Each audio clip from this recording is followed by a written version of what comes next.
Mummy ఒక 100 chicken పకోడీవా? ఇంట్లో చేసిన తినొచ్చు కదా. చిన్న కొడుకు ఎప్పుడు ఇంట్లో ఫుడ్ నచ్చదు, స్ట్రీట్ ఫుడ్డే కావాలా. కానీ వెయ్యి. అది కాదు, ఆ వెనక తోడ బి కండ బాగా పెరుగుద్ది. ఆ లివర్ ఇవా ఫ్యూచర్లో పనికొస్తుంది. ఆ గుండెకాయలు కూడా బి. గుండెకాయలు అంటే దొమ్మకాయలు పగులుతాయి.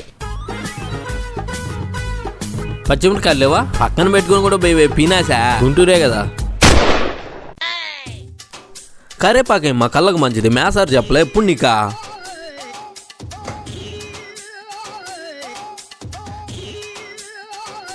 మసాలా బేయ్ మా ఏందో బయట వేసినట్టు వేస్తాను, బాగా బేయ్. అన్నీ నేనే చెప్పాలా. బాగా ఇలా ఇలా ఇలా ఇలా అంటే కలుస్తుంది మా. కానీ ఇదే నీకు కాదులే, ఆ పిల్లోడు నీకంటే ముందే వచ్చిండు. ఇట్రా బాబు. ఏంటిది నాకు కదా? నువ్వు ఇట్రారా, నువ్వు నాకన్నా బాగా చేస్తాను. నీకు ఎట్ట కావాలని అట్టు చేసుకో.